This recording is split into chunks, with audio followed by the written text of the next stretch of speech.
It's been a while. It looks like I haven't been on in just over a month. And the last time I was on was just a few minutes. I don't know. I think it was like longer than a few minutes. I think it was something like 40 minutes. I try to be short-winded and I end up being long-winded, and it's probably because there's just so much information to cover because I'm not so frequent. So I know that there's a lot going on in 2022. We're winding up the year. Halloween is just days away, and of course, after that will be Thanksgiving and Christmas, Hanukkah, that sort of thing. And then before you know it, we'll be adding a different digit to the end of our year when we write our date. It won't be 2020, won't be 2022. It will be 2023. And there's just a lot going on, and nearly the entire year we've been observing, witnessing, and some people have been experiencing the horrors of war in Europe. War in Europe. Let's take a moment to think about what that means.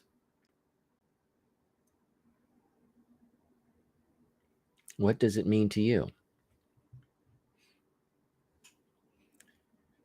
There's been talk of nuclear escalation using nuclear weapons, which I find remarkable because the last time we've really had to deal with that threat was when, I had a, gosh, I was a child. I was a child. My children have not grown up with the threat of nuclear weapons. My oldest son is over 30 years old. So for over 30 years, we've really not had to worry about the threat of nuclear Armageddon because things have kind of been different. Well, now there's been talk, and I don't think that we really have to worry about it because it's just kind of dumb. It's an unwise move by anyone, and it's a losing proposition. It's a waste of effort if you're going to fight a conventional war and then you're just going to drop a nuke and radiate the land that you're fighting for or you're fighting over. I mean, like, what's the point?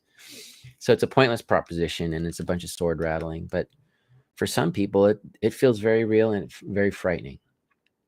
And so that's very interesting to me. I'm also looking at the world at large and what's going on social levels.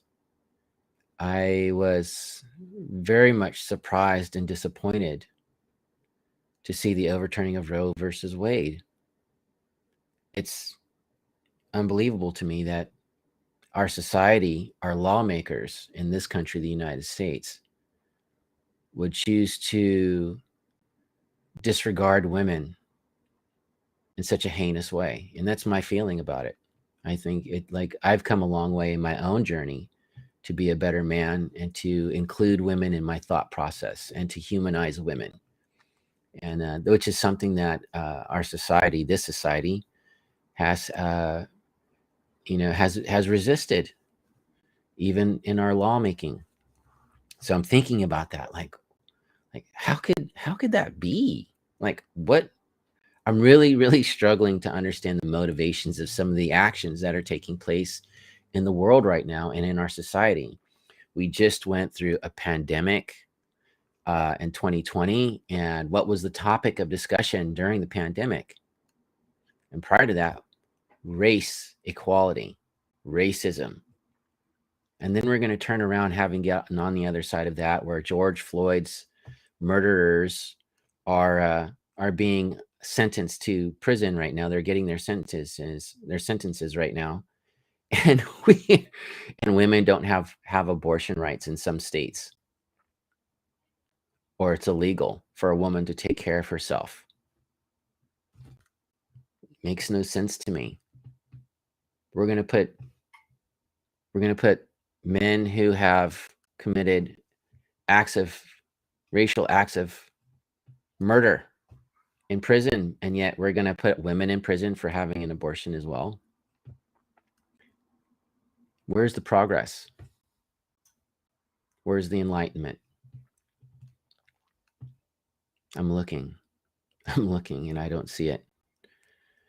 What I do see is an old system grasping to hold on to something that is dying. And that system is patriarchal, it's misogynistic, and it's no longer useful. In fact, it's been quite destructive over the past, I want to say, 1,000 years or more. So when a beast is dying, it fights most desperately and the hardest, and it's a losing proposition. Back to Europe. It's very interesting to see how things are taking place over the course of the past few weeks with the Ukraine's success in their offensive to retake as much real estate as they possibly can before winter comes and slows everything down to a slugfest of fixed lines and artillery batteries and counter battery fire. It will mean that people will be dying, probably in greater numbers. It means greater propensity for disease, because that's just what happens in wartime when you have winter, or when you incorporate weather and warfare together. Sanitation becomes non-existent. Corpses pile up. There's no way to bury them. They're just like frozen meat. It's not very dignified. And what's more is the tension and distress that the Russian people are experiencing as a result of this very unpopular move by the Russian government to wage war on their neighbor, many of whom, the citizens of the Ukraine, are in Russia. They are family, because Ukrainians marry Russians and Russians marry Ukrainians, and they move back and forth, and they were all part of the same union. Can you imagine if Colorado and California went to war? That's what it would be like if Colorado and California were the way that the 13 colonies were at the end of the American Revolution, as separate states, nation states under a union or a confederation of states. Very kind of similar, but different. And we have grown up in this country in the post-Civil War period, where the United States, and I love this statement from National Treasure, the movie National Treasure. It's like, from before it was these United States to after the Civil War, it became the United States. And that's that's a very interesting perspective, but very well stated when we talk about the psychology or the identity of the United States, how it became these United States to the United States. And it's kind of like, takes me back to Europe again, jumping back over to Europe, to the European Union and what's going on there. Just the other day, there was a protest in the UK calling for action for the United Kingdom to return to the European Union. This is very interesting. I don't know what that means, but it's very interesting to observe and to hear about. So, more complexity. On top of that, Poland is looking at building a wall to keep the Russians out. Does that sound familiar? This is very all fascinating to me. I'm going to say fascinating and interesting probably 100 times in this little musing. What's going on? You have young men who are just not interested in being drafted, conscripted, and going to war. The last time I saw something like that, or I heard of something like that, was reading or learning about the history of this country during the Vietnam War, where young men were burning their draft cards, or they were crossing the border into Canada because they didn't want to participate in an unpopular and probably unjust war. And we're seeing that in Russia right now. We're seeing an economy and a political system that is very much under strain, that is trying to hold on to something, while the rest of the world shifts gears into something else. This is nothing new for Russia. They've always kept their doors closed to some degree, tried to hold on to certain things to some degree. And that's why they are the way they are, and that's why they've been the way they've been under communism and then the fall of communism, why communism didn't work. It wasn't really progressive. And if you don't believe me, look at China. They're not fully communist anymore. They're kind of more socialist, but they're still pretty hardline in some ways. Doesn't work. So here we are looking at change happening in a very, very unattractive way in Europe. What else is going on? Poland wants reparations from Germany for the atrocities that they experienced at the hands of the Nazi regime during the Second World War. They're like, we want money. This is interesting as well. That Poland would be emboldened to ask or to not really ask, but to demand money from Germany in such a time as right now. And why is that, I wonder? My guess is because they feel emboldened because there's a strong relationship with the United States now. The shift has moved from a military presence in Germany post-occupation to military partnership with Poland closer to the Russian border.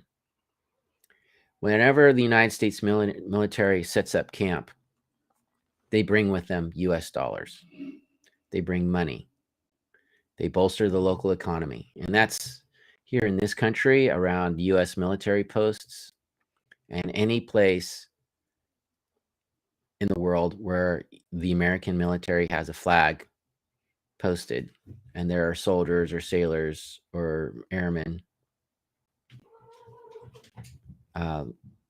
working, living, spending their paychecks. It's a good thing, right? It's also like, is it necessary? Why is it necessary to have a military presence all around the world? We need to think about that. I'm looking at Asia and what's going on in Japan. For the first time since the Second World War, Japan has an aircraft carrier. They don't call it as such because their constitution does not allow that. But they're also looking at being more provocative in their actions as an ally and deploying military forces to war zones or areas where there's crisis. Well, they've sat quietly and they've been strategic for since 1945, biding their time. They have suffered the great shame of loss. This is very important in the psyche of the Japanese people. It's very much counterculture for them to survive defeat. And here they are, they've survived defeat, and they have adopted a pacifist stance. And so their aircraft carrier is not called an aircraft carrier, it's called a destroyer. They don't have battleships. They don't have cruisers. They don't have aircraft carriers. They have destroyers. And they don't have a navy. They have a maritime self-defense force. And yet there's a real tension in the Pacific, in the Western Pacific, with North Korea, with China. And it's very, very intense. So much so where just the other day, North Korea and South Korea fired warning shots. Now, the war never ended for the Korean people. They just agreed to not kill each other wholesale. So there's an armistice or a ceasefire agreement, but the war never really ended. I've been to Korea and I know what it's like to live there because as a soldier, I worked there. There's definitely an energy when I think about it in reflection now. I couldn't really put my finger on it because I wasn't at a place of conscious awareness or perspective around the energy of it. But that country is traumatized. The Korean Peninsula is traumatized. Those people are traumatized. And there is a statue in Seoul, and it speaks to just how traumatized the nation is. Those nations, or I want to say the people, which are separated. And it's a statue. It's about, I don't know, maybe 14, 18 feet tall, maybe something like that, of two soldiers. This is a true story. Two Korean brothers met on the battlefield during the Korean War, 1950 to 1953. One was fighting for the South, the Republic of Korea Army, and the other was fighting for the North Korean People's Liberation Army. And they met on the battlefield, and they embraced each other.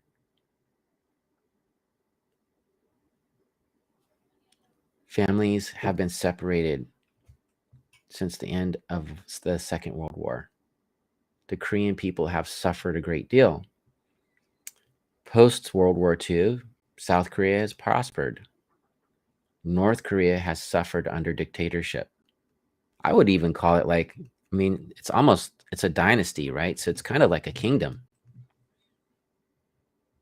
But whatever, they call it what they call it.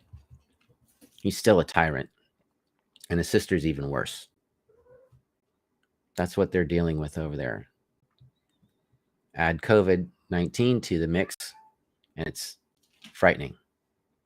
Absolutely frightening to see what they're dealing with. China and Taiwan are not friends. They have some real serious China, communist China, mainland China, has some serious human rights violations of their own. The West buys a lot of goods from that place. But those people making these things, even the components that are in the electronic equipment that I'm using right now to do this live stream, are just a few cents away from total slave labor. Is that okay? Environmental disregard while everybody's supposed to be going green.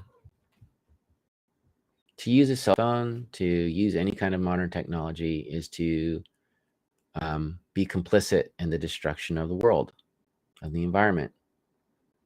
I'm not saying don't do it. I'm just saying it's important to be cognizant of it. Because you can drive your hybrid or your full electric Tesla and know that that thing's being charged by oil bought from some other country, brought over in a ship that burns oil, to be pumped into a storage tank at some power plant which burns that oil, leaving carbon emissions, to send electric current to juice up the battery in your electric car.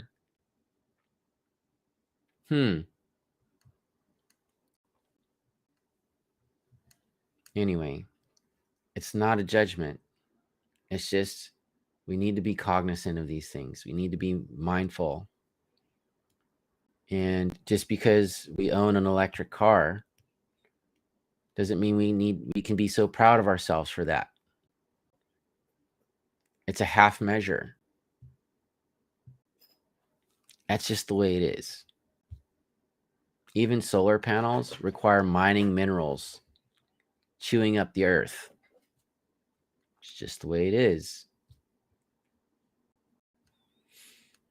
So I've been watching what's been going on in the world, and even in Iran right now.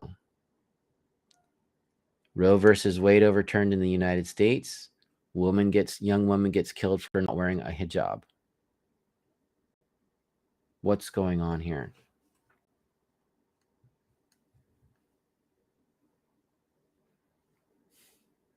What can I do about it? Well, there's not really much that I can do about it. Not in my current situation, but I can talk about it. Maybe if enough people are talking about it, enough people can get together and do something about it. I'm a military man. I've always been a military person. I've always been a history person, a student of history, an obsessor of history, maker of history, my time in Iraq, a reflector of history, an orator of history. And so we are at a very historical moment. When are we not?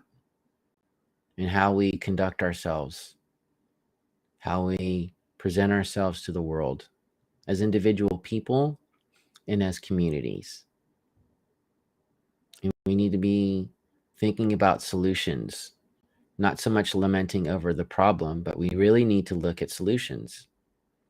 You know, people, they make memes about Greta Thunberg, but the fact of the matter is that young woman stepped forward and she took risks to be in a solution.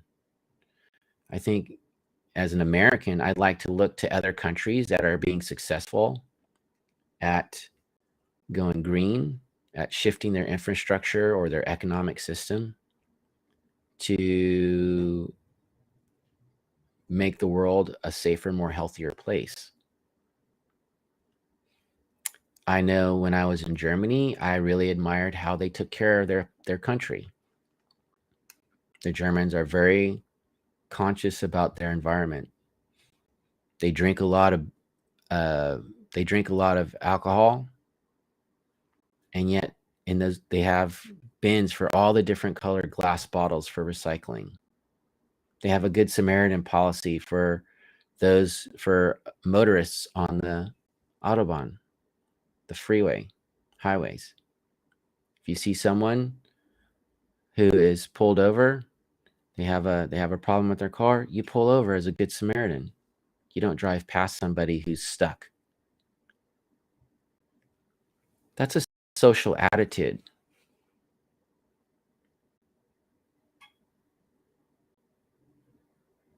How many times have we driven by someone else's tragedy or someone else's misfortune and kept on going?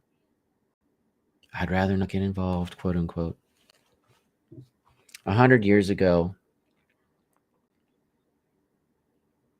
the world was emerging from the scars and licking its wounds following the First World War. The war, quote, to end all wars.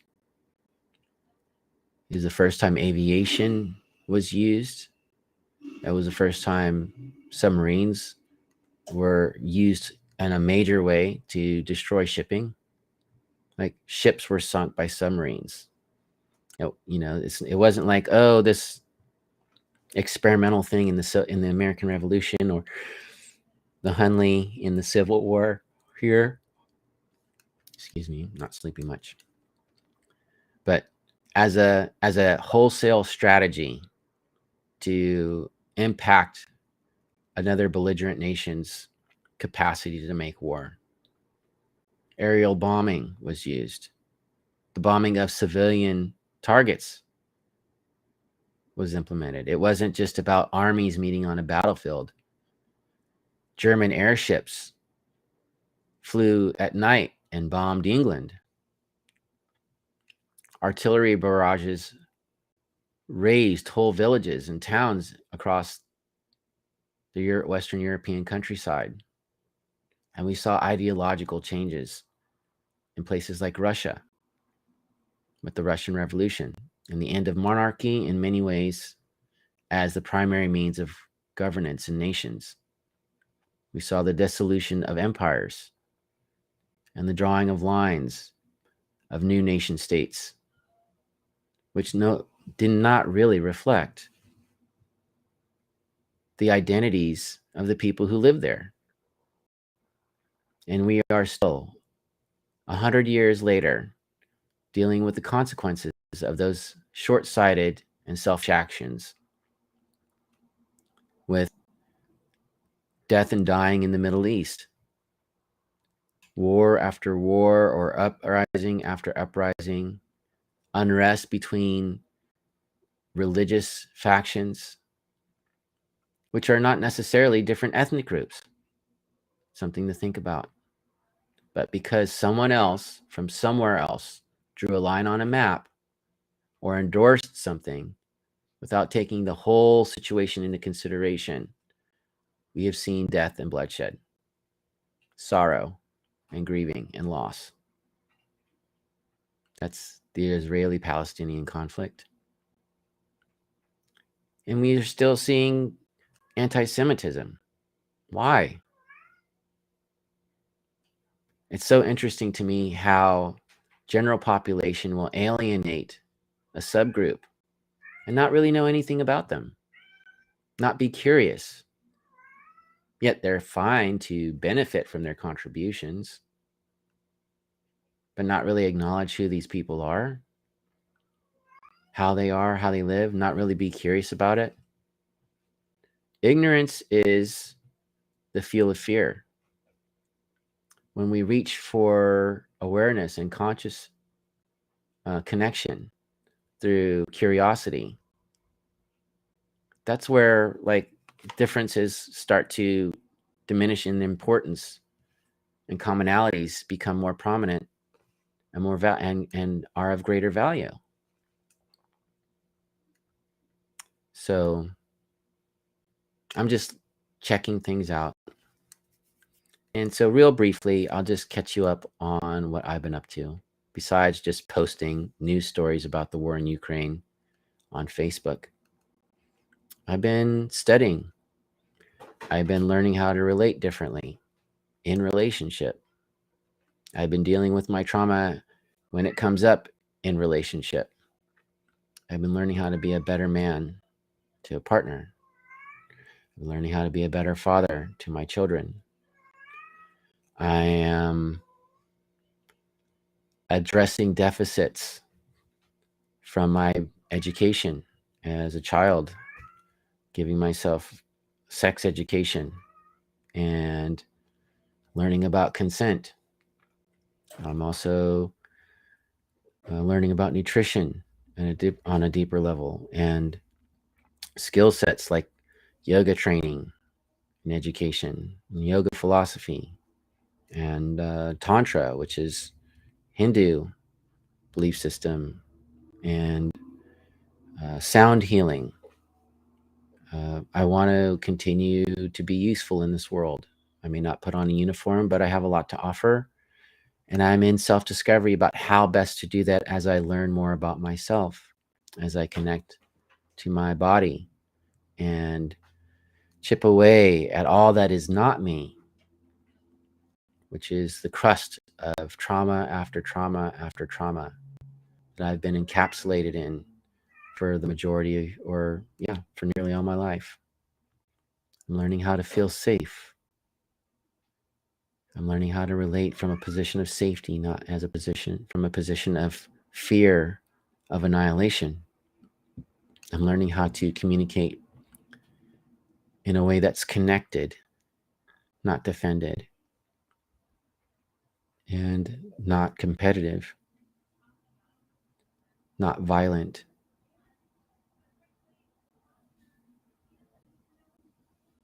I'm learning how to trust myself and others, reminding myself that people are safe and that I'm loved and I'm valued. I'm learning how to connect to my value and as my value is reflected back to me, and figuring out what price point to put on the service that I provide, and feel confident in my capacity and my capability to be of service and that I am highly effective. And then working out ways in which to market myself so that I can be of service to as many people as possible